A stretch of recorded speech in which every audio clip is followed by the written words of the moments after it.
Good morning and welcome to Rising. We have a great show for you today. It's Friday. We are in simpatico. I mean, this was like psychic energy here. Yeah, this was not planned, by the way. I don't think we could have planned it any better in terms of the coordination. Fun Fridays. We've got patterns, we've got energy. But there is some serious news. The Federal Emergency Management Agency, or FEMA, is in danger of being drained of monies to provide relief for victims of hurricanes. Earlier this week, Homeland Security Secretary Alejandro Mayorkas told reporters the agency does not have enough funding to last through the hurricane season. Here he is on Air Force One. Let's listen. We are meeting the immediate needs with the money that we have. We are expecting another hurricane hitting. We do not have the funds. FEMA does not have the funds to make it through the season.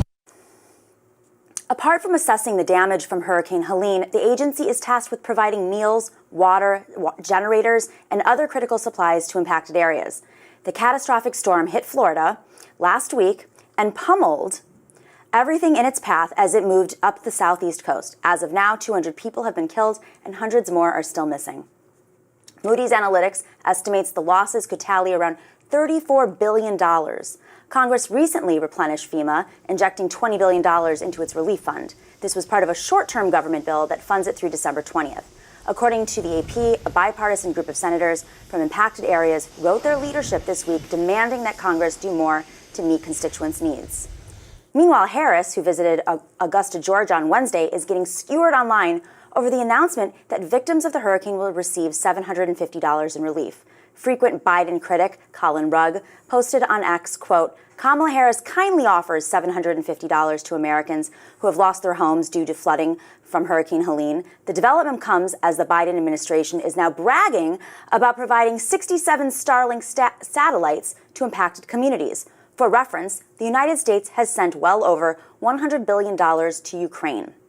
Another user posted, quote, $175 billion for Ukraine, $150.7 billion for illegal aliens, but $750 for Americans. This is Kamala's America. Americans deserve better.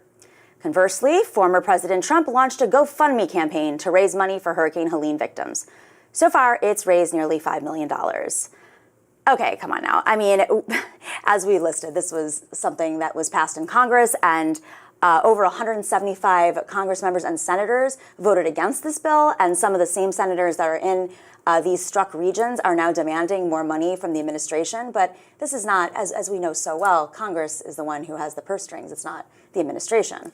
Yeah, that's true, but it is problematic that FEMA has apparently not managed its resources well enough in order to get through the hurricane season. I mean, we also know that FEMA has given hundreds of millions of dollars to deal with the migrant crisis, which is an avoidable situation. A natural disaster is not. And even on a statewide basis, we see states like New York City giving $350 a week to families of four who are illegal immigrants, which is about $18,000 a year, as well as free housing in a lot of these cities. And so it's really, I think, hard for people to understand why, as an American citizen, you apparently get less aid than someone who is in the country illegally and has not been paying into the system for however many years. And your house is hit by a hurricane, you have nothing, and you get $750. I mean, even during the pandemic, we were able to give people $1,200 checks twice. Now these people are getting a pittance in comparison. I agree that we should have given them more money during the pandemic, and given, it's good that they got that money, and that's something that Congress passed because they stepped up. But Congress, unfortunately, there's a group of conservative lawmakers, a large group of conservative lawmakers that just never want to spend money on anything. And when the emergency happens, they point to Democrats and say, and to illegals, quote, illegals, undocumented people. But that's Department of Homeland Security. FEMA, in particular, and I understand that the bill that they passed also covered some other things, but FEMA's funding goes to emergency disasters. And these emergency disasters are happening more and more often. There are more and more earthquakes, there are more and more tornadoes. Climate change is heating up the planet, heating up the waters. Puerto Rico, in particular, there was a report that was listed last week saying that the waters around Puerto Rico are the warmest in the Atlantic, and they're expecting more climate disasters to hit that area in the coming years if nothing is done. So we can't have it both ways. We can't sit here, and I don't think the American people buy it either. It might be nice for a few people on Twitter to sound off and say this is Kamala's America, but I don't think it really clicks for most Americans when you have a senator denying climate change and denying climate change dollars for disaster relief. And then when the day comes that they need that support, they're not there. I mean, I think these are senators who are running scared, Congress members who are running scared now because a lot of them are up for re-election this year, and they want to point to Kamala Harris, who had nothing to do with this. I think it's a bit of a straw man to say that you can't simultaneously think climate change is happening, but also disagree with the way that certain people want to address that problem.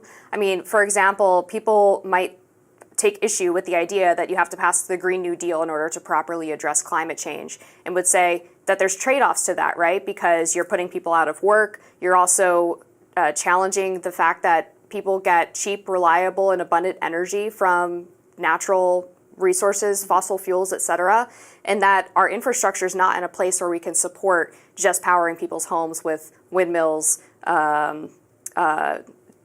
turbines, whatever, electric vehicles, solar, exactly. So to say that they're climate deniers because they disagree with how to fund the problem, I think is not quite right. And I think people do connect this to the Biden administration because we saw the response from the Biden administration was incredibly slow, where the storm hit over the weekend. Joe Biden was on the beach in Rehoboth through Sunday night. He didn't get back to the White House until late Sunday night. Kamala Harris was doing a fundraiser in Las Vegas, Nevada on Sunday night, didn't get back to the White House until Monday. Neither of them had an in-person briefing about this situation when there was already a 120-plus person death count until Monday afternoon. Trump was already on the ground in Georgia on Monday morning. So Trump already was planned to be on the ground in Georgia. And, you know, as Biden said, keep in mind, I find it interesting that everybody says he was on the beach when it was raining all weekend. That would have been amazing to see. But phones do work, and they've been briefed. This is how administrations work. There are multiple crises happening at once, and, you know, phones do work. An in-person briefing is different than a briefing with your staff. He's also around staff all the time. Does that mean he was in the White House? These are ridiculous distractions from the real issue, which is Congress does not consistently fund FEMA. FEMA needs more funding, especially if we have more natural disasters. FEMA doesn't need more funding. They just need to get their priorities straight on where they're spending it. They spent billions of dollars addressing the migrant crisis. That's not what FEMA money is supposed to be used for. That's the Department of Homeland Security. No, and FEMA. We're muddying the waters here. So, you know, and by the way, $640 million of FEMA funding allocated for assisting migrants. But this is what I'm trying to say here. Simultaneously, you have the Texas governor who's taking his responsibilities away and sending migrants to New York, right? And making it an emergency. It's not his responsibility, though, because he didn't ask for this. But he's not the one making border policy, and he didn't ask for this. And in fact, when he tried to respond to the migrant crisis by putting more Texas resources at the southern border, he was sued by the Biden administration. So you can't say that our policy is that we're going to make a national policy related to allowing certain migrants to come in and effectively having open borders, and put all of the responsibility for that on one governor in Texas who doesn't want that policy. It's not his responsibility. Well, he ran for governor of Texas. You're in a border state. You know, I was born in Arizona. If I were to run for office in Arizona, I would understand I'm from Arizona and there's a border there, and I'm going to have to learn how to deal with these issues. And by the way, it's deeply problematic that this governor does not respect the communities. I mean, Texas, first off, Texas was Mexico at one point. You know, that's a whole other conversation. Indeed. So if you really want to go back through history, the fact that he is so opposed to having migrants, immigrants, many of whom are legal, and he is more interested in separating families and being a strong man than actually being somebody who understands the history and legacy of his state and the communities who've been there for generations. You know, this is the fabric of America. And I really can't get over the fact that the Republican Party has become so ethnocentric that this is a racial issue. It is not a financial issue. Why is it a racial issue? Because you don't want people to go across the border illegally. That's a racial issue. But what is illegally in your terms? These are migrants, and people are escaping. It means not doing it through the legal process. Yes, and there's an asylum process for that. And they're not. Going through no, they have not. This is the dispute that's crazy. They're sitting at the border waiting because our courts are backed up, we don't have enough offices open, because our previous administration refused to deal with the foreign policy that led to a lot of these crises. He mocked the countries in South America and Mexico, had poor relationships with their leaders. You know, this is not just about there are people coming over the border. There are crises in these communities in Honduras and in Guatemala. There's a crisis in North Carolina right now. We have a responsibility to take care of our citizens before we start offloading billions of dollars to people who don't respect our laws and our sovereignty. So this is what I love about the Republican argument here. They're like, well, first we have to deal with immigrants, and then we'll deal with that. But we don't want to fund FEMA to deal with our people who in America who are hit by crises because FEMA's funding the immigrants. But we want to deal with both of these issues, but we're not actually dealing with any of them. How about we fund both? Is that a problem? Why can't we just fund our programs? Republicans don't want to fund anything. They just want to give tax breaks to billionaires and then point in everybody else's direction when the problem hits home. Well, the problem is that, first of all, you can't just fund everything because there's a such thing called national debt, which hurts the economy when it's too high, okay? So unlimited spending, we already know, leads to inflation. MIT Sloan and Johns Hopkins University both did studies indicating that about half of the current inflation hike for over the past 4 years during the Biden administration was caused by the passage of the American Rescue Plan and the Inflation Reduction Act. So it's not just throw more money at the problem, and they're not saying that they want to give money to migrants because they've come across the border illegally and they get free shelter and they get debit cards and they get EBT and food stamps. They want border security. That's a different policy question, not a money question. Have you been to the border? I've not. So if you go to the border, it is incredibly clear. Within miles of reaching the border, within 45 miles of the border in Arizona, Nogales, you're stopped by Homeland Security, who will often check your car, check the trucks, and then as you get closer to the border, they're monitoring, and in the line they monitor you. It is impossible to penetrate that border. So when I hear the stories about how people are crossing, yes, there are some spaces in the middle of the desert. There's been 1 million gotaways over the past 4 years. That number has proven false, by the way. It's actually it's a minimum of 1 million. It's actually probably higher than that. And then we also know 5 million who have been processed and then released into the interior of the United States. This is the problem because they say that they want more resources for the border, but they don't want to change the policy. So if you add more Border Patrol agents, but you're still simply processing migrants and then allowing them into the interior of the United States, you still have a catch and release policy. They're still in the country illegally. And unfortunately, we have no system right now to track these people once they get into the interior of the country. For example, the CBP One app, you actually are not allowed— Which is Donald Trump's app, by the way. You're not allowed through DHS to actually track migrants through that app. It's a voluntary check-in process. And if the migrant chooses civil liberties, that's number one. I don't care. They're not here legally, so you should be able to track them. You still have civil liberties. They're going through a court process. It's the same as if you were serving a warrant to somebody, if you were picking somebody up who has been accused of a crime and hasn't shown up for court. But for some reason, when they're here illegally, we're not allowed to do that because it violates their civil liberties. But Amber, I just have a question. This is all great. We wanted to pass a bipartisan Border Security Act, and Congress didn't pass it because Republicans refused. That's not why. Ted Cruz. Ted Cruz didn't pass it. He doesn't want to fund FEMA for natural disasters. He doesn't want to fund the solution for our border security crisis, which I don't even think is a crisis. Nobody in the Republican Party wants to fund anything, and yet all they do is complain about these problems. And when it's election time, they start pointing to the administration, they start pointing to everybody else but themselves, because at the end of the day, they're more interested in the big tax breaks for billionaires and distracting everybody else from the problems that we're facing in this country. I mean, that's just the truth of it. Look at the donors to Ted Cruz. Look at his donors. He has no interest in border security. He has no interest in subsidizing,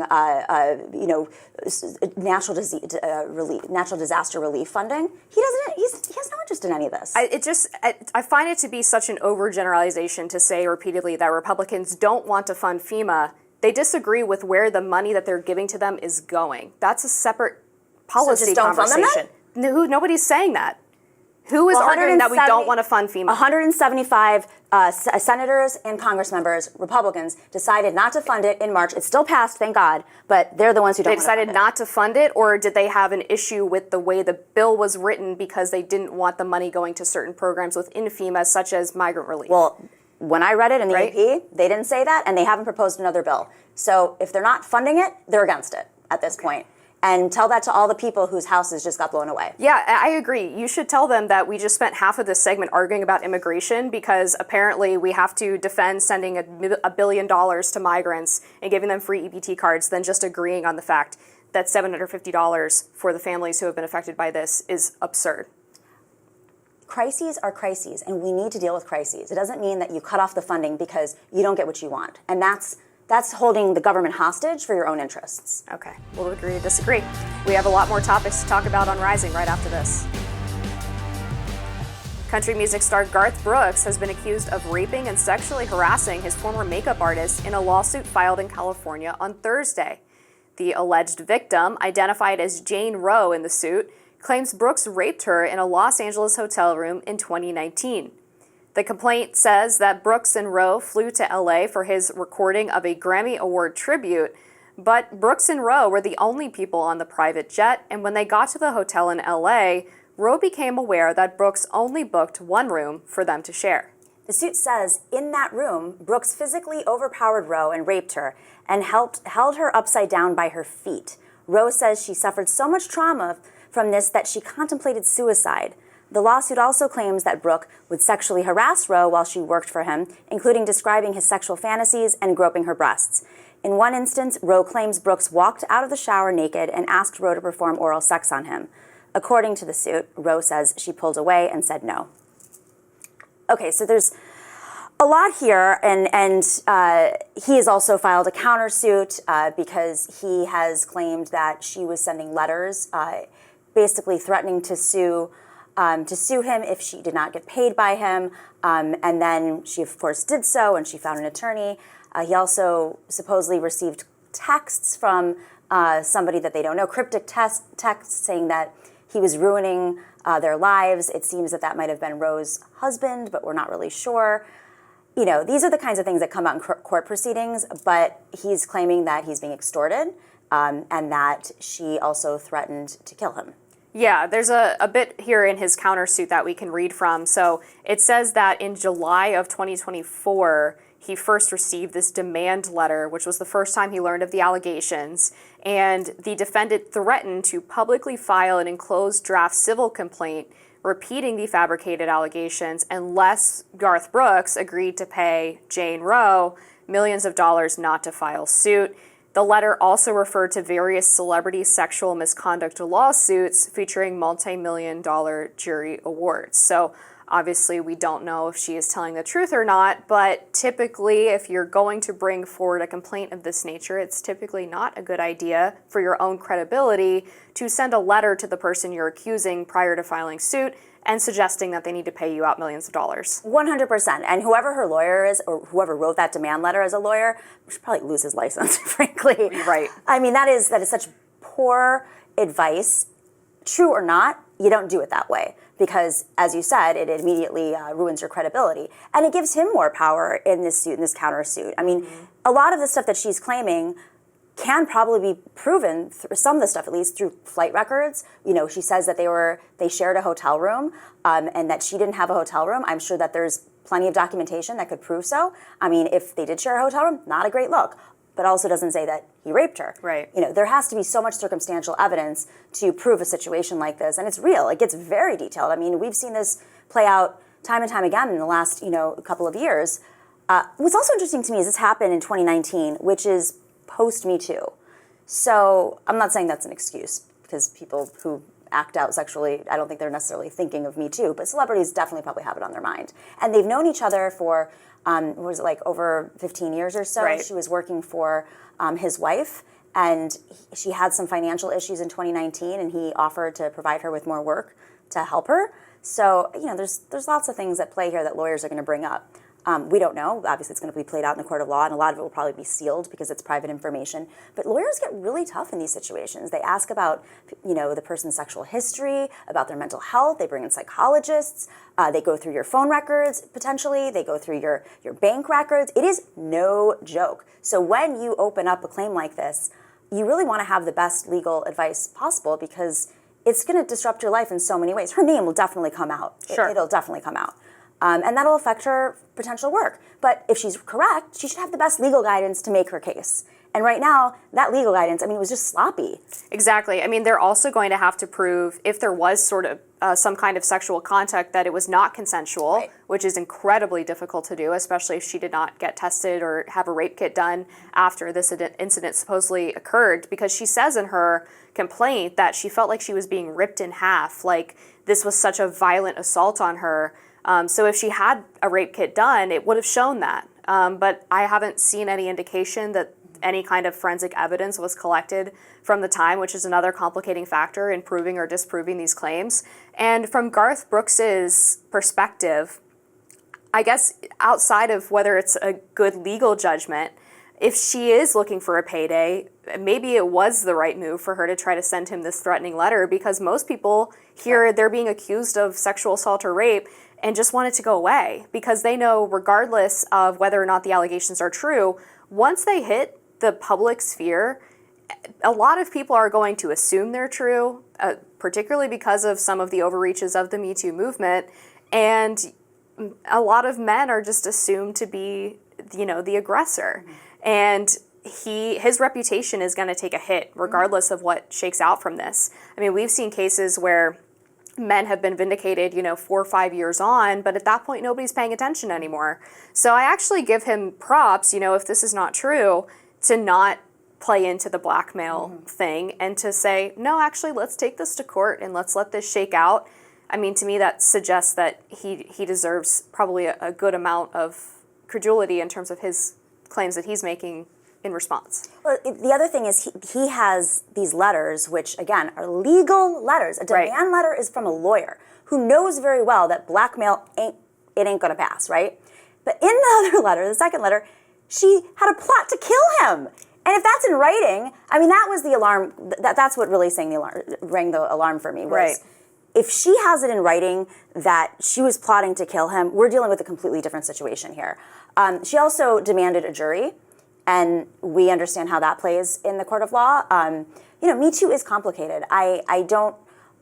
Rape kits, yes, they're valuable, but most people that are raped do not immediately think of going to get a rape kit. They're traumatized. A lot of times the trauma comes up later. A lot of times they go through therapy and there are people who forget that they were raped. That comes up 20 years later because they never really processed it as a rape, because it was a control issue, or society hadn't really had this conversation enough at the time. And now we're much more equipped, I think, as a society to discuss these things.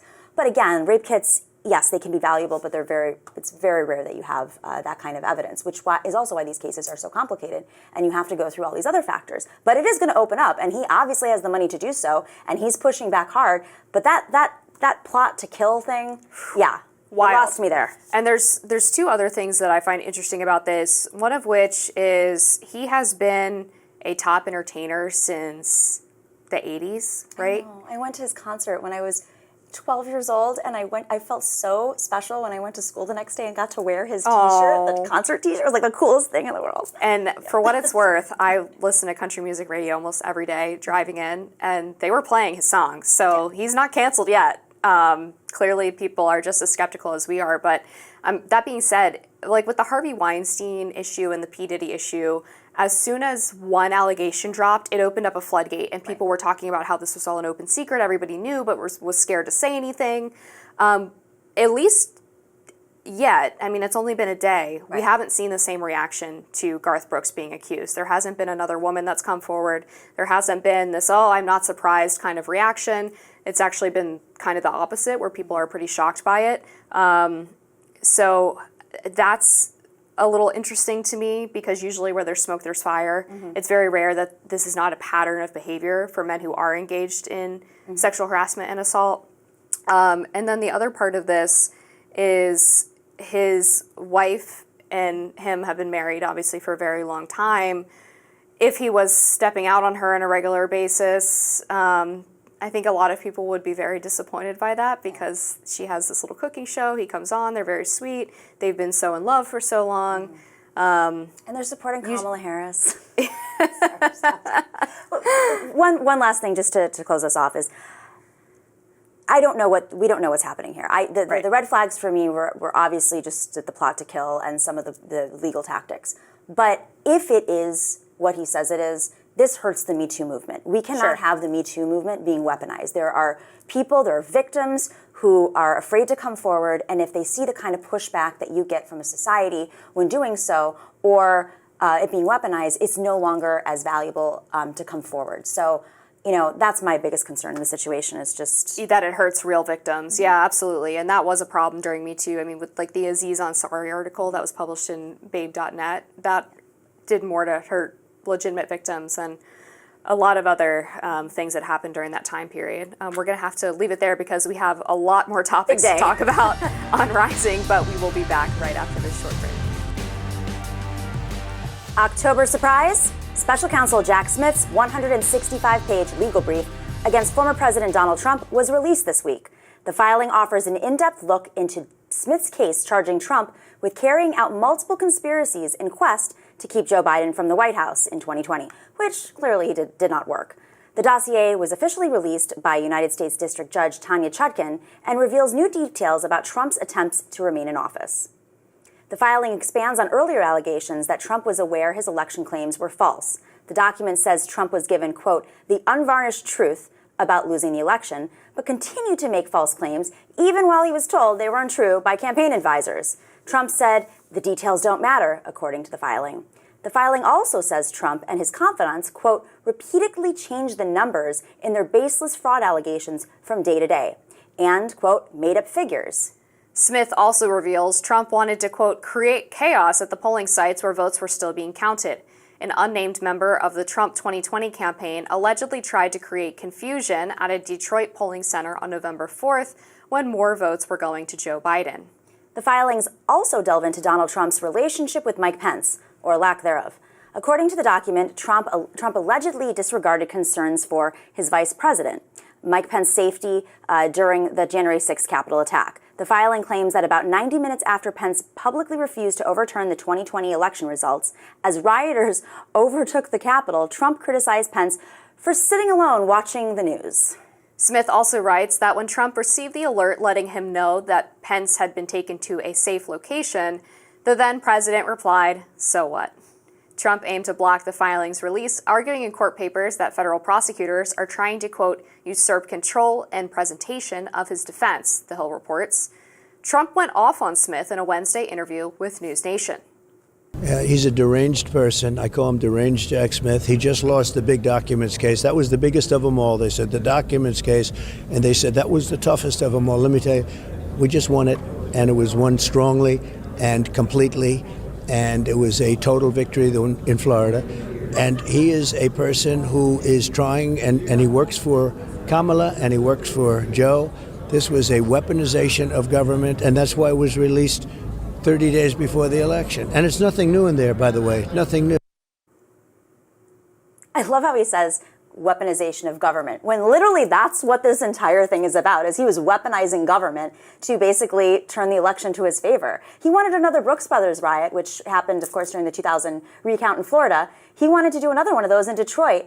And he was targeting polls, of course, that were leaning towards Biden with more black voters in particular. I mean, this is like, I don't even know if it's a surprise at this point. We all know what happened. And if you don't know what happened, then I don't know where you've been for the last, few years. But I think it's the details, like sometimes the context and reading things and writing and seeing, the specific conversations that were brought up in court that maybe just make people a little bit more eager to show up at the polls. And maybe it's those never Trumpers that I think Kamala is focusing on right now, which is, she has to have never Trumpers get off the couch and vote for her in these key swing states. And maybe seeing the context and seeing how many Republicans around Donald Trump and administration officials were trying to push back against him, maybe that is going to help a little bit. I don't know if it was Jack Smith being political or not. I mean, if he's political, it's because he's been prosecuting the former president, but I don't think it's because he's necessarily pro-Kamala. Yeah, I mean, the timing certainly is interesting because, of course, we know that this case has been kicked until after the election, and then in the documents case, he was found to have been appointed unconstitutionally. So it's a little interesting that the case has been delayed until after the election, but don't worry, we have the legal filing where Trump is not really allowed to defend himself, or at least not in court, some of the allegations contained within. But I think you're right that Kamala wants to win Never Trumpers. I mean, her campaign has said as much in a New Yorker article where they go over her ground game strategy. They talk about her going into areas in rural North Carolina trying to win Republicans who don't like Trump. I'm sure we could probably get into a debate about whether or not that's a good strategy. I would contend that it's not, considering she is underperforming where Biden was with union voters and Black and Hispanic men. Men, only men. So this is actually really important. It's not that she's underperforming with minority groups. It's that she's underperforming with men because Donald Trump's entire strategy right now is men. It's men. She's overperforming with everybody else, and that's his women. So, well, women, but women of all demographics. And so he has. I mean, but we talk about it like it's never that she has a problem with men. It's that he has a problem with women, and then she has a problem with all these minority groups. And that's, I think, a really the framing of that is not great because he has a problem with minority groups too, of course. Of all minority groups. He's losing all the minority groups. He's chipping off a few men. She doesn't really have that problem. It's just that he's his bravado, his machismo campaigning, and for 8 years, for the last 9 years, he has been really trying to chip away that male vote. And okay, that's fine. That's a trade-off. I mean, in my opinion, like, you're not going to win them over. You're not going to win over the white working class men in the Midwest. I think that the Rust Belt was lost several years ago, and the Democrats should have been working on that for the last, 10, 15 years, but instead they didn't.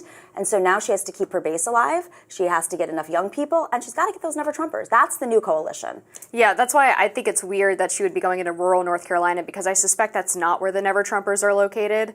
And it seems like she's trying to make this play for white working class rural voters that are very baked in for Trump at this point. But just going back to this legal document from Jack Smith, I mean, the other question involved here is, do people care? I mean, at this point, January 6th has been so litigated, whether it was through the impeachment process or even just through media reports and all of the public information that is, consistent with. I don't know that there was much new in here besides some of the specific language in text that he sent. The biggest quote-unquote bombshell allegation was not even something he said, but an unnamed campaign staffer said, which was in regards to let them riot in Michigan or something to that effect, or sowing confusion. There's no evidence obviously presented that Trump had anything to do with what that lone staffer was popping off about.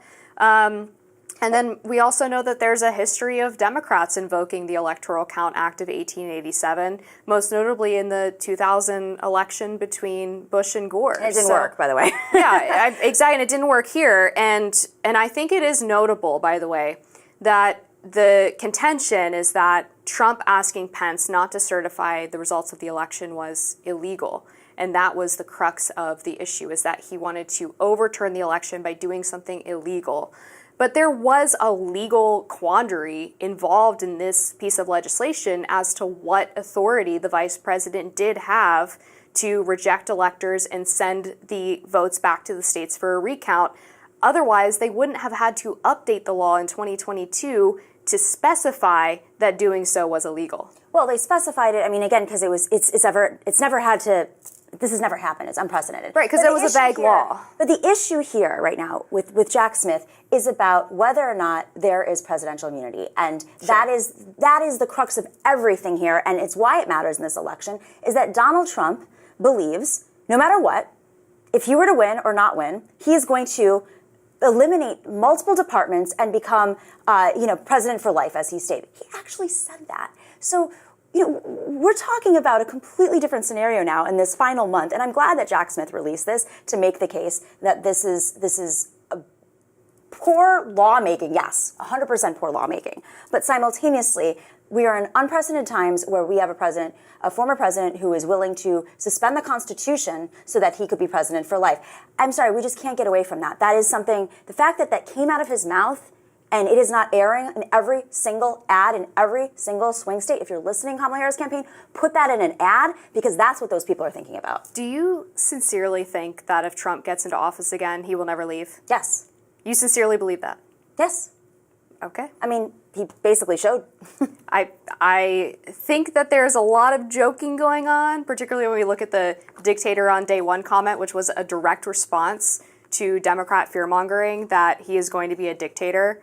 The guy is known for using irony and jokes to poke fun at media narratives. Oh, yeah, he's so funny. He's so funny. Donald Trump, that's what he's known for. Hey, we both laughed when we played the sod of him calling Jack Smith deranged. Not intentionally funny. Okay.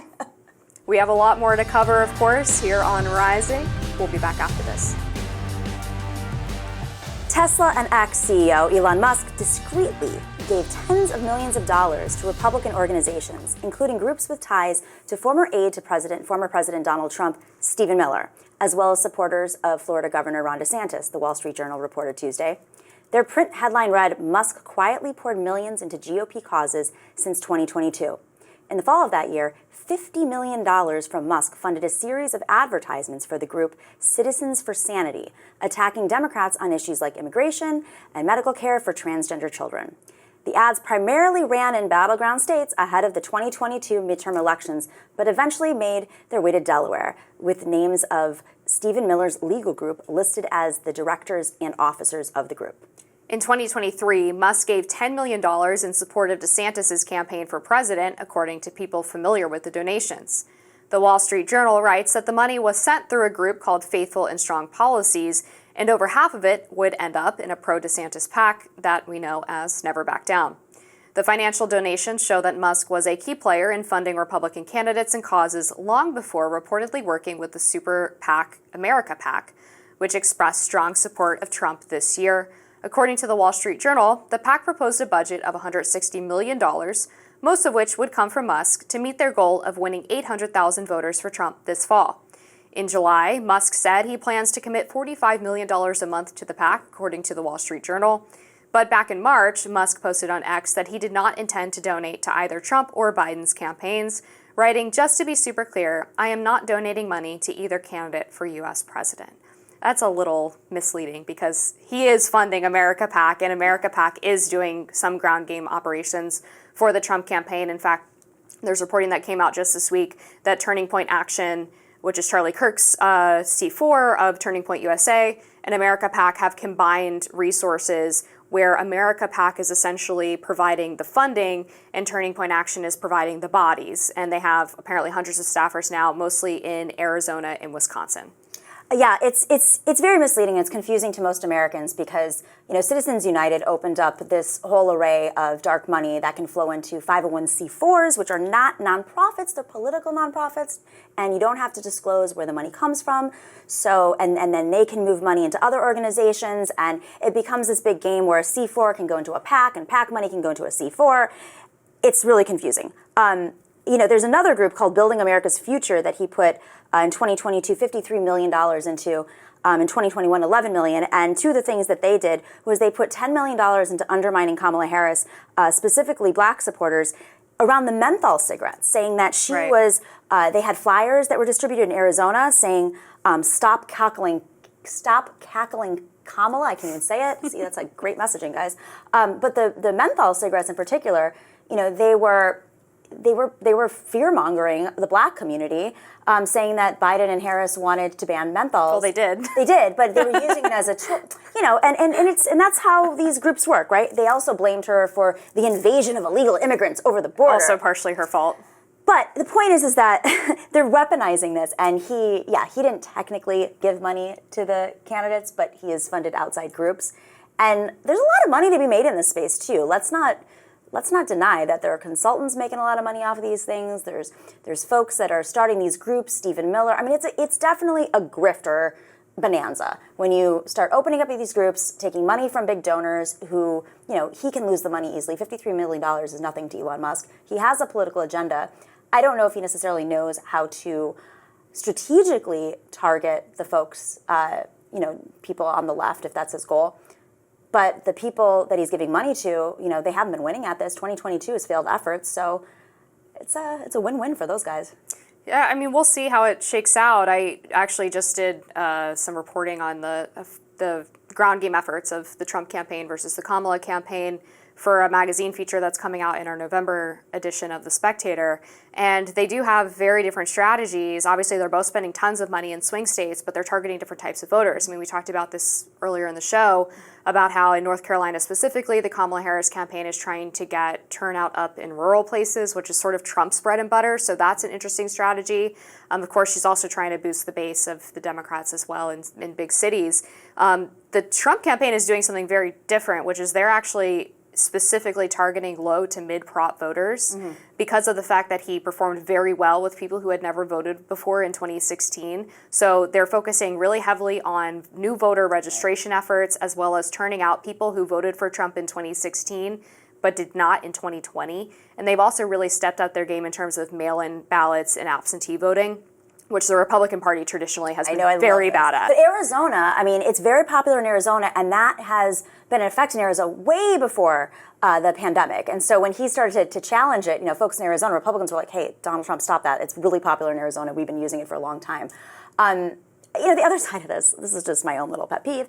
Elon Musk is using X literally as a political weapon. I mean, he owns the company. He's a CEO of the company. He's endorsed Donald Trump. He's definitely pushing and boosting right-wing support on there. It's basically his own super PAC, and he's not disclosing it. Well, it is his private company, though, so he is allowed to use it how he wants, say what he wants on it, yeah? Private companies have limitations on what they can contribute to. He has to register as a C4 if he wants to. Right, but you're talking about limiting speech at this point because... Well, there is limits. Okay, so yes, corporations are people too, but they also have limitations on their speech. But the CEO is allowed to say whatever they want. But are they allowed to... They could say it, but through an entity. So he can go out there in the woods and say it all he wants or in front of a bunch of people and say it, but he's doing it through an entity that he owns, which is different. I don't know if I agree with that, considering we also see... It's worth exploring. Yeah, I mean, we also see Facebook and Mark Zuckerberg at Meta, and then previously Jack Dorsey shared their political opinions on their own platforms, and no one seemingly had a problem with it then. I don't know. I don't remember that happening, actually. Okay. And Jack Dorsey supports RFK Jr., so he's also in bed with Trump. Yeah, I mean, I feel like with X, people are very upset because there's this very popular social media platform that does really well with conservative speech now. And yet a few years ago, there were conservatives actively being censored on the same platform as well as through Facebook, Instagram, and YouTube. And it wasn't a problem then that those political viewpoints were being suppressed. Now Elon Musk speaks through a platform that he owns and his tweets do really well, and it's a problem. I just feel like there's a little bit of hypocrisy there. I think there's a couple issues here. First off, progressives were also banned and that's fair. Shadow That's banned, true. and it never gets enough attention. And they're still being so for their speech. And unfortunately, we don't have the leaks that prove that case.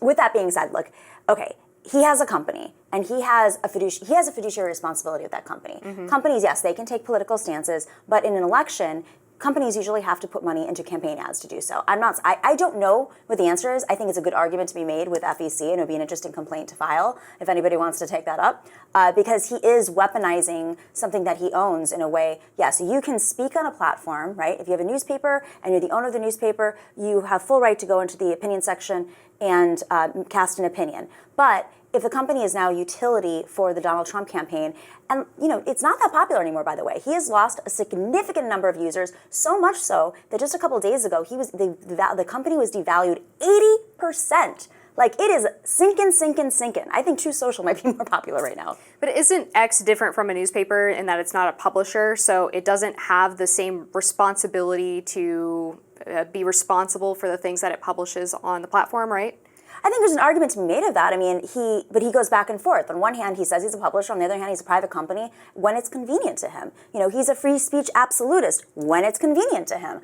Fundamentally, I don't think that Elon Musk really understands the American legal system, because he had this issue when he said he was going to buy Twitter at the time, and then he got in trouble with the SEC because he was violating, because there's a way that you have to announce you're going to purchase something, and of course how stocks get inflated. So he's already been in trouble for this. He doesn't seem to understand how this all works. There's a great book that just came out about Elon Musk, that Character Limit, and it goes into the details behind the scenes about how he just refuses to take advice from folks who are saying, listen, you can't say this, you can't do this, it's going to hurt your company's bottom line.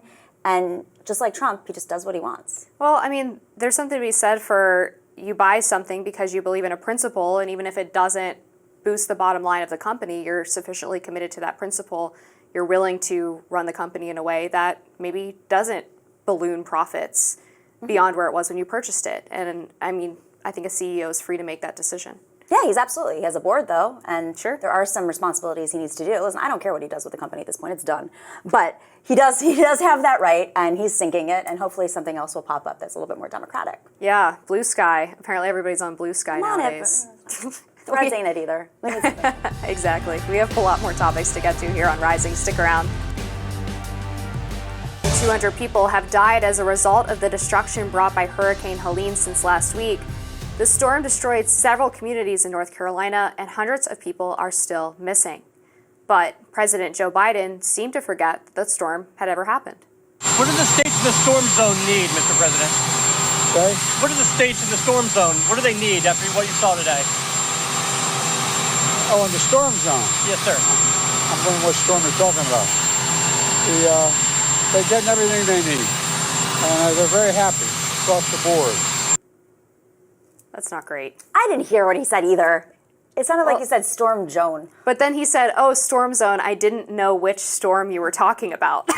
Well, the second comment is a bit concerning, no? No, not at all. It's I mean, not? There's plenty of storms. I think this is. Oh, listen, come on. there's legitimate things you can say about Joe Biden. I think when the media starts getting, it's like micro conversations, like pulling little lines out of conversations out of context because they want clicks, they want drama. They want to, death by 1,000 cuts against the Democrats. We could do this with Donald Trump all day long, and he says crazy stuff every minute to the point where that's why in the debate they wanted to just let him run the mic because when he just keeps going, it's so nuts. But Joe Biden's not running for president, as we know. That really wasn't that bad. I literally, as I was listening to this for the first time, I'm like, what did he say? What did he say? And then that's what Joe Biden said. So my problem with the he's not running for president commentary is he's president right now. Okay, what do you right? want to impeach him? I don't know. I mean, if he's step not down and give the presidency to Kamala? if at least she's competent, at least she knows what's perfect. happening. I mean, competent's not the right word, but at least she knows what's going on. I mean, I think there's a legitimate point to the fact that since Biden was removed from the top of the ticket, pushed out by Democrats, he has been missing in action. I mean, again, he was at the beach through Sunday night. He did not respond to the storm until Monday morning. No. He did not come back to the White House until Monday morning. He didn't go into the White House till Monday morning. But he, of course, responded to the storm. I mean, FEMA arrived at his will. Right, but my point is the fact that you can't leave your beach house to go get an in-person briefing, and people want to see when you're a leader that you are going to immediately respond to natural disasters, things that are affecting the American people, that you're going to take it seriously, and not get angry and moan about how you were on the phone when somebody asked you why you weren't at the White House. I mean, his response to that was so uncaring. This was not a George W. Bush in Hurricane Katrina situation where he's in a helicopter and is just looking at the effects. Yeah, it's of worse. He Hurricane didn't go at all. And don't forget that you're complaining about one day. Do you know how long it took for It was 3 days. George W. Bush to go down there? And then let's not forget Donald Trump and showing up in Puerto Rico for the worst hurricane in history, Category 5, where he threw paper towels at the Puerto Rican people. How did that play? And by the time he showed up, I mean, that was well into the storm. The island had no power for months afterwards. There was no food, water. I mean, literally over 4,500 people died because of the storm. So if we want to talk about disaster relief and how to respond to the needs of a location that's under a disaster, one day, him being a few miles away from D.C., because it really is a few miles away from D.C., let's not forget, it's not that big of a deal. I think it's a nothing burger. He still issued FEMA funds. He still asked them to go. Well, and Trump did that for Puerto Rico as well. No, he did that well after for Puerto Rico. And yeah, well, FEMA hasn't unlocked a lot of the funds. Unfortunately, a lot of them still have not been doled out, which is a serious problem. And I think a reason why people are critical of FEMA, I mean, in this case, for example, with Hurricane Helene, FEMA's facing this funding shortage, and I know we talked about this in a previous segment, that you contend that Republicans voted against funding FEMA because they were opposed to a short-term continuing resolution that funds the government through December because they want a longer-term deal with the Democrats, right? That includes things like the SAVE Act. So if your argument is that Republicans oppose FEMA, then you could say Democrats oppose not allowing illegal immigrants to vote in federal elections because they don't want to make a deal on the SAVE Act. They're already not allowed to vote. No, But an ID check. Okay. So, I mean, I'm just saying that your argument cuts both ways. So we're not holding up FEMA funding. The deal that's on the table right now, they're holding up. There is no deal on the table from Republicans. Well, they did pass the short-term continuing resolution, which does fund FEMA at its current levels through December. Yes, but that was without those over 100 without additional lawmakers. funds, right? And over 100 Republican lawmakers voted against it, but they don't have an alternative solution. I mean, this is the continuous problem with Republicans. It's like, we don't want to fund this, we don't want to fund it, we want to do this other deal, but then when they never write it, and then if they do, it's months and months later, and it's not serious, so much so that their own party votes against it. Well, I agree that Republicans need to do a better job of having very clear what kind of budgetary cuts that they want if they're going to argue for reducing government spending and deficit spending. Some of them do. I think the Freedom Caucus is one of the few groups in the Republican Party that is consistently committed to this idea. And they shouldn't be waiting until the last minute to try to do negotiations. It should happen well ahead of a funding deadline or a government shutdown looming. That being said, I just reject the premise that if you are committed to the principle of reducing government spending, and you vote against a bill that massively increases government spending, or you think that a continuing resolution doesn't really address the problem, that because there's one good thing in that bill, that you're somehow against funding that one good thing, like FEMA. But if you're against government spending and you're voting against a bill that funds FEMA, why is it not a good I don't understand how we can't criticize them because they're against government spending, which means that they're not going to... Not all government spending. They want to cut from certain areas, but right? We don't know which those are because... Not FEMA. They say things all the time that contradict each other. Like what? All the time. I mean, Ted Give me Cruz an example. doesn't... Oh, God, we're pulling up, random things. They don't fund the necessities. That is, they want to fund the military. Again, like what? FEMA. Education, Department of Education, border security. They didn't the bipartisan border security act. There wasn't no alternative act. There was. It was called HR 2. It was in the House. It didn't get anywhere because you have to actually because the Democrats aren't serious about border security, and the bipartisan border bill is a sham. The bipartisan border bill was bipartisan. The alternative was bipartisan was because Mitch McConnell sent in James Lankford to be a sacrificial lamb to pretend that he cared about the border, which he didn't, and then James Lankford rightfully got skewered because the bill didn't include anything that Republicans actually wanted. I just don't understand how it is on us when we bring in Republicans, when Democrats bring in Republicans to these bills, and yet a small group, the Freedom Caucus, come on, the Freedom Caucus, you know why their stuff never gets through? Because they are so specific about what they cut, and it's unpopular with the American people, and it's unpopular for the rest of the Republicans in the party, especially those in swing districts, especially those on the border. So, it's you have to work with the other side. We are working with you. If it were up to me, I would want the Green New Deal. But unfortunately, the majority of Democrats don't want the Green New Deal. If it was up to me, I would have much better, more humanitarian border issues. But unfortunately, I'm in a Democratic Party that has a whole array of different types of Democrats. And I have to work with them, and they have to work with Republicans. But the Freedom Caucus wants to work in their own little tribe, and they think that they can hold the country hostage to their own needs. At the end of the day, if you want to fund FEMA, it has to be bipartisan. And they refuse to do so. And now it's going to be an attack ads in these swing districts, and it's potentially going to lose them the election. Ted Cruz is a prime example. Well, I think, again, it's dishonest to say that they don't want to fund FEMA when literally no one has said that. But there's another issue with your point, which is you're suggesting that people should not represent what their constituents want. Obviously, these constituents want what the Freedom Caucus is selling, otherwise they wouldn't have been voted into office. They have to abandon whatever principles or ideas their constituents want for the sake of basically... Compromise. Well, compromise or bipartisanship at the expense of the American people. I mean, bipartisanship is not always a good thing when it leads to bad policy. And unfortunately, we've seen a divorce from both parties, frankly, in terms of what policies are pushed in Congress versus what the American people actually want. There's a research survey done by Barron Group in the past couple of weeks that showed that the Republican Party base has gotten increasingly populist over the past 5 to 10 years, and yet Congress has not followed that trend. They have been stuck in the old ways of the Republican Party that existed before Trump. And I think a lot of people could argue that the Democratic Party has had a similar divorce from its voter base. And so to me, the problem is not that people in Congress don't work together enough. It's that they're working together on the wrong things that most Americans actually don't want. I mean, even if you survey most Americans, most of them agree that government spending is too high. Most of them agree that they don't want a massive deficit. Most of them agree with the basic economic principle that spending too much money leads to inflation. So saying that they're not doing what the American people want, I think is a bit of a misinterpretation. It's that they don't want to do what the Republican and Democrat blob want. I agree with much of what you're saying in that, yes, the institutional players in our parties, elected and unelected, I'm saying even in the Democratic Party membership, they're beholden to financial interests that really are against populism. So the populism is occurring on both sides of the aisle because Americans are hurting. The middle class has been affected. Yes, the economy is better than it's ever been, and inflation is down, and we had an incredible jobs report announced yesterday. With that being said, we still have high credit card debt in our country, higher than ever before. We have student loan debt.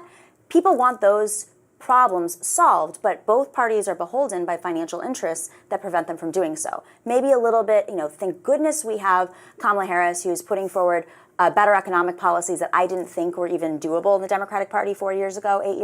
The Inflation Reduction Act was a huge boom towards economic policy. I know we're going to disagree on that, but it was transformative.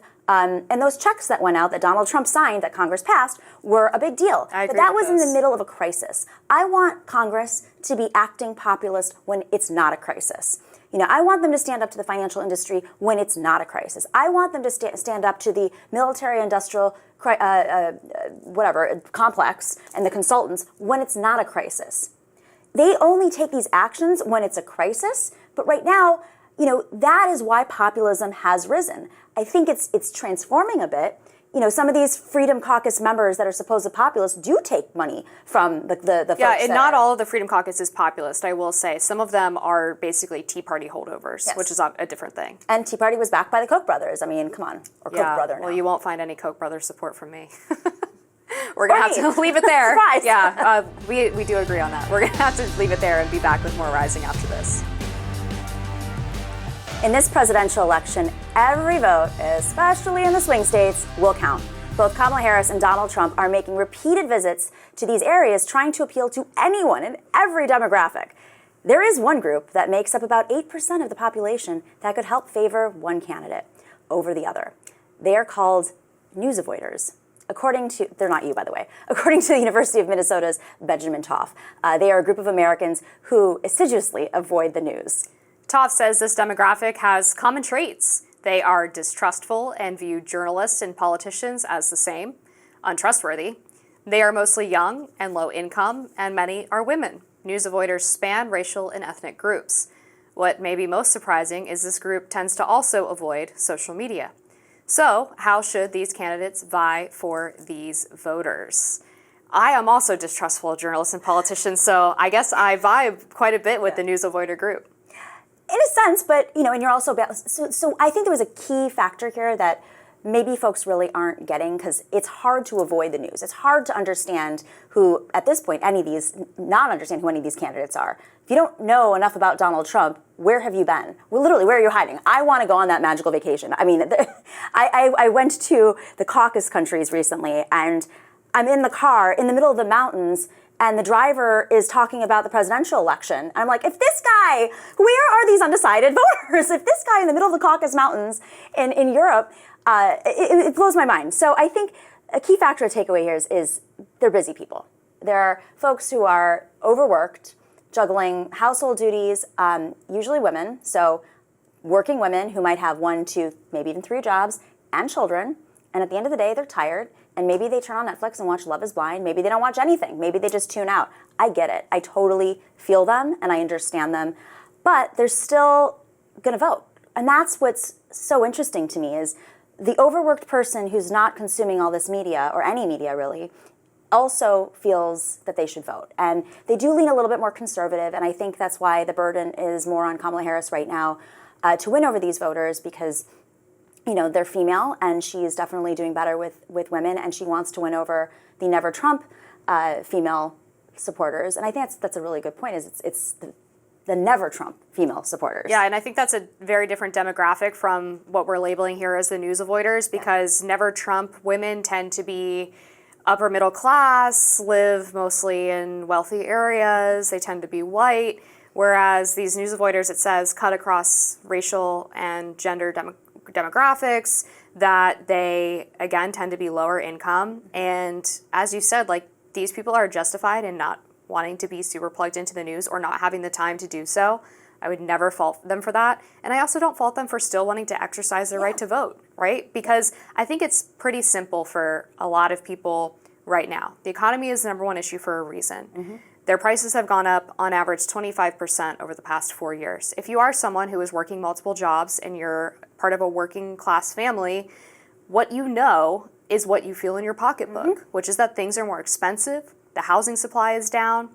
The jobs report, even though they have shown that at least this past month they exceeded expectations at about 250,000, previous months the jobs have been revised down. We've also seen that the trends are that most of the job increases are going to foreign-born workers, about 1 million over the past year, compared to a decrease in 1 million jobs for native-born Americans. So if you're one of these news avoiders who's in one of these families that is struggling to get by, and all you're feeling constantly is economic pinch, and you don't feel like there's a whole lot of opportunity out there for you, what you do know is that 4 or 5 years ago, things felt better. Things felt hopeful. Things felt optimistic. Did they? I don't know if they've ever felt better. I think, and there's no truth. There's really no evidence of that. 4 or 5 years ago, we were in the middle of a pandemic. People were at home without. A lot of folks didn't have jobs. A lot of folks were frontline workers who were forced to work in the middle of a crisis. I'm obviously referring to the pre-COVID Trump economy, which wasn't great. The economy is much better than that. How was it? Oh my gosh! But I feel like we're living in revisionist history. We're not. I mean, the jobs report. Listen, the jobs report was great. Okay, but one factor here that I agree with you on is that people are overworked. These jobs reports, each time they come out, they're reflective of not full-time jobs. We have a full-time job problem in this country. There are a lot of folks who are working multiple jobs. Probably these news avoiders are working multiple jobs. They're low income. Some of them are probably gig workers. They're being taxed more than the wealthiest in America. They're feeling, no matter who the president is, if the economy is not supporting low-income workers and middle-class workers, we're going to have this issue. If we're not subsidizing social services so that, how many folks don't qualify for health care because they make just a little bit over, Obamacare, because they make just a little bit over what that rate is. And they live in a state like Georgia, or Georgia's actually gotten better on this, but Florida, for instance, where they're stuck paying thousands of dollars in health care because they make just a little bit more than what you are supposed to make to qualify for Obamacare. And if you have kids, I actually know somebody personally who pays for their child's health care because they don't qualify for Obamacare in Florida, but they don't pay for their own health care. And they're moving to another state, New York, because of that. Because that's how much it's impacting their families. And student loans, of course, play into that as well, if they're educated, of course. So this is a real issue, and it's going to be very difficult for both candidates to reach them when, at the end of the day, it doesn't matter which side. These are the folks who are saying it doesn't matter which side. I'm independent for a reason. I'm a swing voter for a reason. Both sides are the same. We just talked about this in another segment, that the majority of Democrats and Republicans in power are still beholden to financial interests. And we've done enough for the meta economy, but we have not done enough for working people and low-income folks. And reducing their costs across the board and having social safety nets that really support them when, you're working 3 jobs. Yeah, and I think that's fundamentally the problem when people say the economy's never been better, because it's never been better for who? Yes, the GDP is up. Yes, jobs have increased, but again, that's mostly to foreign-born workers, not native-born Americans.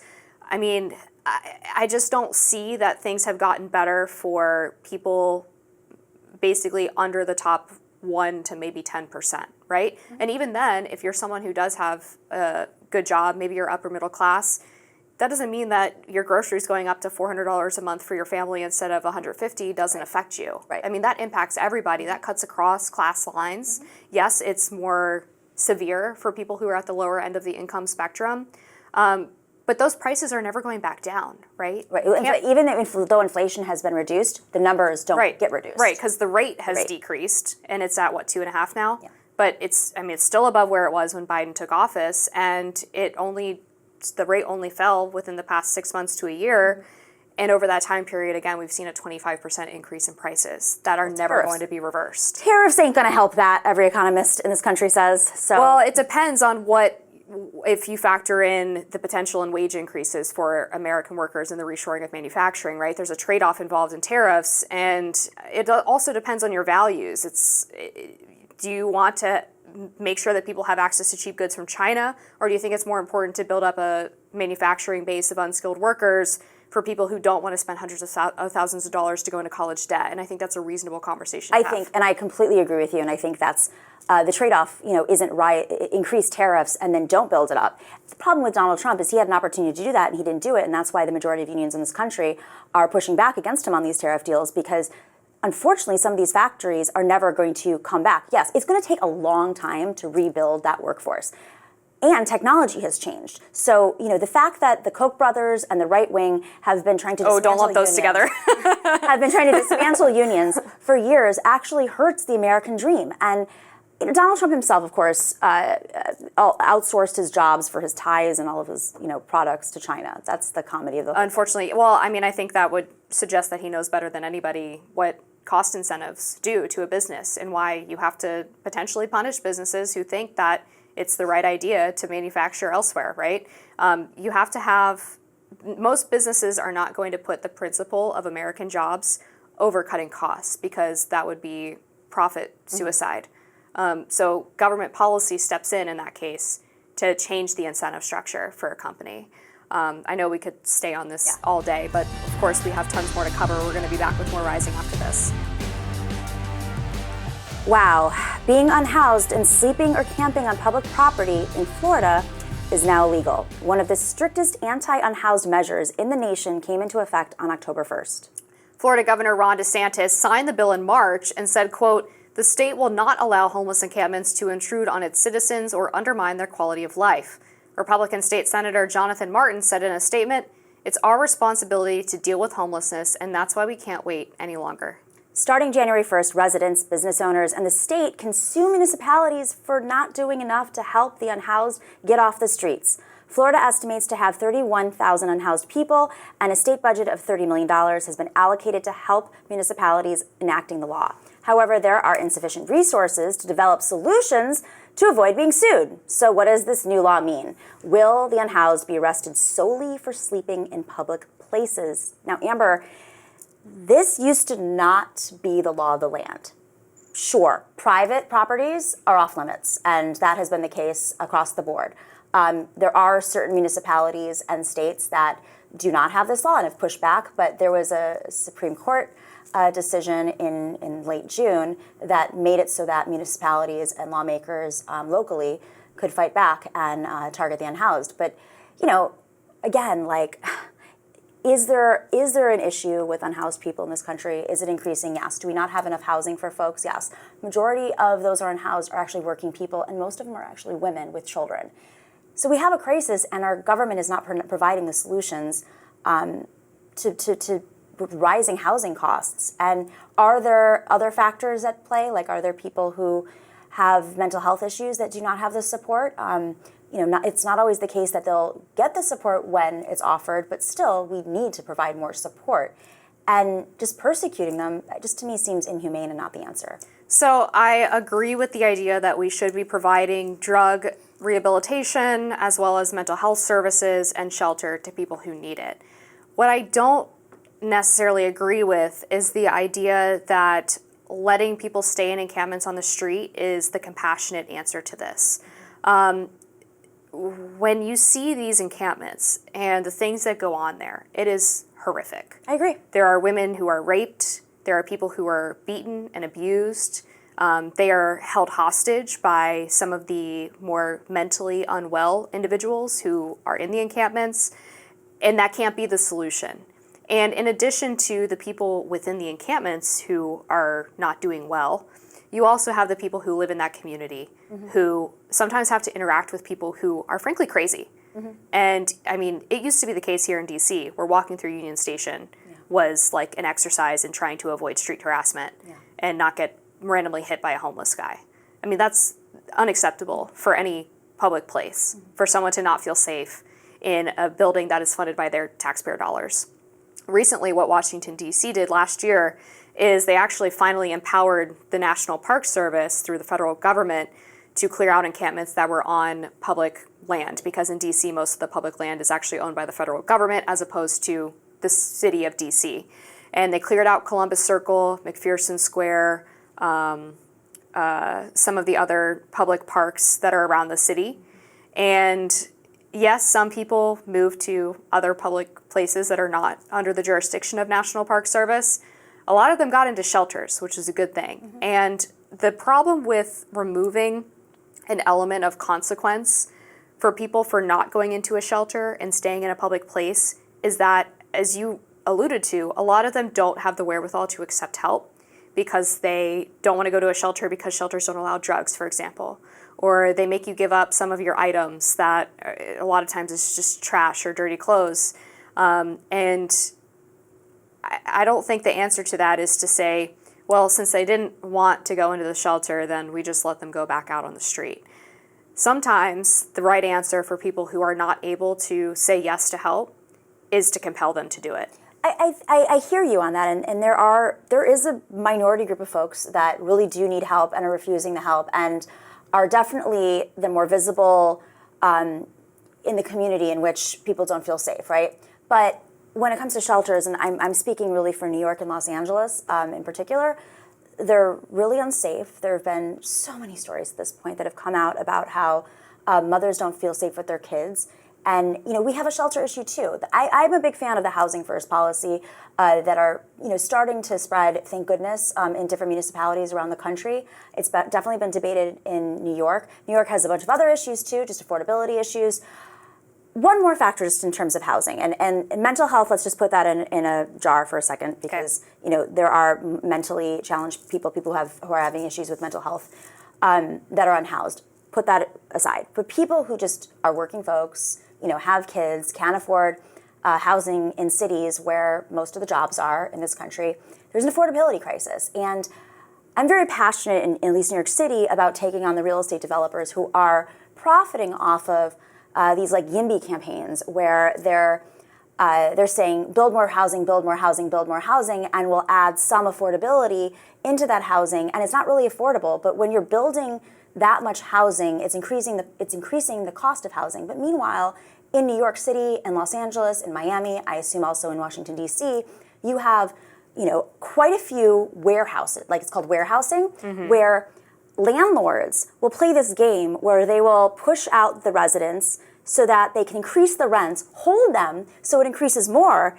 and the market rate goes up. And it's this landlord scheme and developer scheme that happens around cities around the country in which you have a lot of empty housing available, not to mention the folks who are, foreign folks who are laundering money through apartments in these big cities, which is actually a big number. Yeah. So the market rate is going up because you have these industries that are completely unregulated and politicians in these cities who are beholden to them and these schemes to basically wash them away from, it's like housing washing, they call it. Oh, just build, build, build. Well, who makes money when you build, build, build is the developers, is the landlords. And it's not actually reducing the cost of housing in these cities, and it's not a solution. And most economists who focus on housing agree with this. It's the ones that don't are usually on the payroll of the organizations that are funded by the developers. So we have a huge issue in this country, and I actually don't agree with Kamala Harris's housing position. I think it's important that she's talking about it, but I think it's too much in favor of the developers. And there's going to come a point where it's just not going to work out anymore because we're going to continue to have unhoused folks on the streets, and we do not have the resources to take care of them right now. I guess my contention is that increasing the supply of housing should decrease the cost. So where is it that you're getting that the cost is increasing? Because they're leaving lots vacant? So they have, there's at least I think 200,000 or something like that warehoused apartments in New York City right now. That means that when they're keeping the supply down, so the more you're building, you'd think, right? Supply and demand. It doesn't work that way in New York. They're warehousing the apartments in New York and Los Angeles and DC, wherever, and they're also, there's laundering situations, legal laundering situations, where foreign oligarchs, New York Times did an amazing story on this a few years ago. Yeah, I know China's really involved in that. Very much so. And we don't talk about this enough because it's actually a national security issue too. Very true. It was on the cover of the New York Times a few years ago where they showed a bunch of apartments in New York City in the skyline, and they were all dark. And they had pinpointed the majority of the apartments in those buildings were foreign folks, oligarchs in particular, who were buying up the properties because it's safe for them to put their money in cash. And you can buy real estate in cash in America. And Michael Bloomberg was a big proponent of this, shocker. But that drives up the cost of real estate. Sure. You know, the people who are renting or purchasing these apartments are not working people. And even the affordable apartments are still going for $3,000, $4,000 a month. That's wild. What kind of working person can afford a $4,000 apartment? You have to be upper middle class. In New York, you have to make $175,000. They said, this just came out 2 days ago, to have a 2-bedroom apartment in New York City. That's the base. Yeah, I mean, I agree that I want to ban foreign ownership of private property in the United States entirely. I mean, with some exceptions, I suppose. But yeah, I'm very, very big on that, especially the Chinese influence of them buying up farmland and apartment buildings. Farmland is wild. And stories that come out. And I'm also very critical of private equity's involvement in buying single-family homes and taking up housing supply that way. But there is a trade-off as well, because in D.C. recently they found that the landlords who were providing the affordable housing are on the verge of bankruptcy because of the emergency rental assistance program that they passed during COVID, because they stopped collecting rent. Right. And they can't afford to keep these buildings anymore. And so all of these people who are living for free right now are going to be evicted, because the building's going to have to be torn down or sold to another developer or land or to private equity. BlackRock's going to come in and buy it. So yeah, it's not a simple solution. I mean, I don't want to hit you with like a drive-by comment as we're about to leave the segment, but we do also have millions of migrants who are going into these cities who... They're going into empty hotels. That's what's happening in New York City. Well, in a combination of apartment complexes like we saw in Aurora, Colorado, and New York has a mandatory housing policy for migrants. But they're going into empty hotels. It's not happening in housing. If it was, that would be... Well, there is no housing for them to go into. I have an idea. Why don't they open up those warehouse house apartments? Well, and maybe the empty hotels could have been used as shelters for some of the homeless American citizens. It's been extremely controversial, and Billionaires Row, all the billionaires, of course, complained because they were popping up. Okay. All right. Big issue. Yes. A lot of moving parts. We're going to have a lot more topics to talk about on Rising right after this break. This next story is apparently as close to finding the fountain of youth as you can get. Anti-aging enthusiasts, doctors and patients alike, are touting an immunosuppressant drug as a key to unlocking longevity. Is it a magic drug? Rapamycin, which is prescribed to organ transplant patients to suppress their immune systems, appears that it might help people who have concerns about aging, such as delaying aging and age-related diseases. According to a recent article in the New York Times, one 69-year-old California man took the pill and reported feeling more energized. He said even his dentist told him his gums looked healthier. Rapamycin, I want to know how they come up with these names, by the way, has been the subject of recent studies. In 2016, results from research on mice published in PubMed show that 3 months on the drug could increase life expectancy by up to 60% and improve measures of health span in middle-aged mice. Per researchers, quote, these data suggest that a short-term rapamycin treatment late in life has persistent effects that can robustly delay aging, influence cancer prevalence, and modulate the microbiome. So what does this mean for humans? Well, don't stop the Botox yet. As one doctor interviewed by The Times pointed out, rapamycin appears to be more preventative and preserving rather than rejuvenating. Okay, I have so many thoughts about this. I'm so excited about this too. Can we give it to Jimmy Carter? That's what. It's 100. That 100 video or the years. photo? No, but it's so wonderful. I just wanted to. I mean, God bless him. To say happy birthday, Jimmy Carter. God bless him. He's made it that long. He doesn't look great. Well, I mean, most people who are 100 don't. But on the other side of this, I am a big blue zone person. I don't know if you've heard of what the is blue blue zones. zone? So there are these regions on the planet where people, the most centenarians, exist. And they all have unique things in common. They could be Loma Linda, California. It could be Sardinia, Italy, Ikaria, Greece. There's a place in Japan, and I believe also one in Central America. And they usually have a combination of factors: low meat diet or vegetarian diet entirely, or pescatarian diet. The community is a big part of it. Mm-hmm. So the octogenarians meet with, their family members stop by. They all have some sort of physical activity. In Ikaria, I've been there.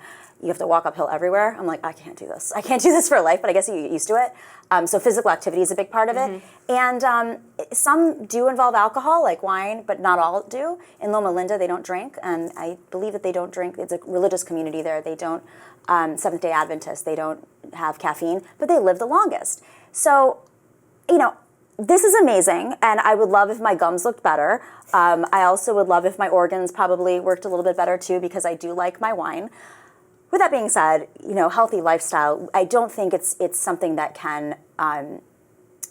you can use instead of a healthy lifestyle. And it's very American for us to be like, let's take a pill instead of, I don't know, talk to our neighbors. Yes, I'm very skeptical of these things that are touted as magic drugs, because typically there are unknown side effects or long-term side effects that we haven't learned of yet. And they're usually marketed this way to enrich Big Pharma. Totally. This is a drug that was originally for organ transplant patients, now being sold as an anti-aging mechanism, because obviously the anti-aging market is huge right now. You have more young women than ever doing what they call preventative Botox, if that's even a thing. I don't even understand that. That's right, bad. like you're supposed to start it when you're 20 so you never develop wrinkles. Sorry, guys, I don't want to be mean, but y'all look like you're 40 when you do that. Yeah. You look like you're 60. The Botox and the fillers and even with Ozempic, instead of having people work out and eat healthy, which sure is harder than it seems, you're relying on this appetite suppressant. And unfortunately, a lot of the people, when they stop taking it, revert back to their old habits and end up gaining a lot of the weight back. There's been a lot of research on how people lose significant muscle tone because they're losing weight too fast. They end up losing a lot of muscle as opposed to fat. So there's all of these trade-offs involved. Anything good in life or things that we enjoy have trade-offs, right? There's no such thing as something that is 100% pleasurable without some negative side effect, whether that's eating, drinking, etc. And so I just am going to hold off on judgment on this, but just consider me very skeptical. I'm skeptical, but I'm also like, I'm a pescatarian. There you go. I'm trying to live the Blue Zone diet, but I also might take this if it works out.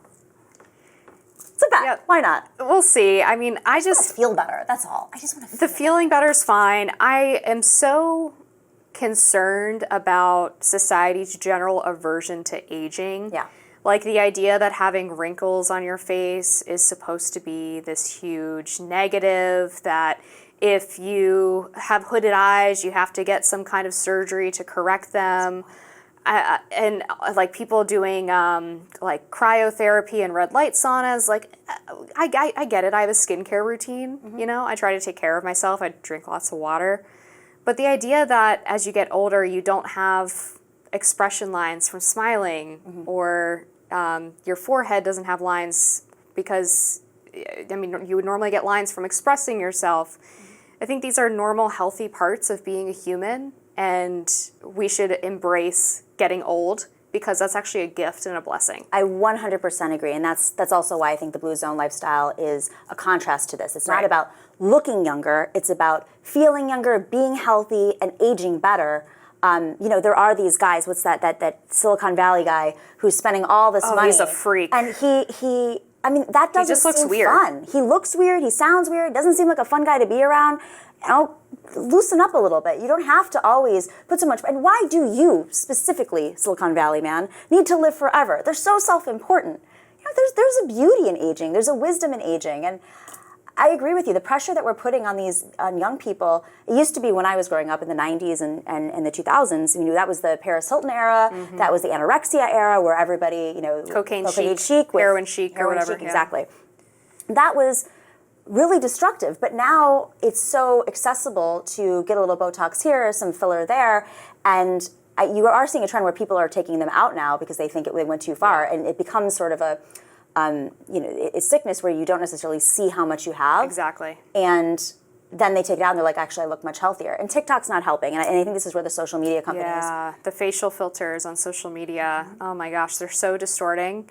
And we see young women struggling with, historic high rates of depression and anxiety, of self-esteem issues. And it's mostly young women who say that they spend a lot of time on social media. Exactly. And they're spending, it's not just they're spending time on social media, there are products and schemes that are being pushed on them, a lot of them which aren't true. I even fell for one. There was one with like flax seeds and you put it on your face and it gives you this glow, and I did it and I was like, that worked while it was on my face, and I took it off, it didn't do it. But then you're seeing these people post and they're getting tons of views. And there's a money-making side of this that is destructive. The disinformation of the products that are being sold or the tactics that they're pushing on young people and how that gets into their heads. I also think about how much money young people are spending on Botox and fillers. Like, it's that's wild. expensive. Number one, where's this money coming from? Is it the influencer money that you're getting? But also, where is that money not going? Like, when you're young, money should be going to other things maybe than your beauty. I would say that anyone who is getting regular Botox at the age of 24 probably doesn't need my student loan debt relief dollars. Maybe they're not, maybe they don't have it. I do. I got the student loan debt and I don't have all the fillers and the Botox because I don't want to spend money on all that. It's not worth it. That's going to do it for us today on Rising. Be sure to like, share, and subscribe so you never miss any content. And for those of you who like to listen while on the go, we are now available anywhere you listen to podcasts. Bye, everyone.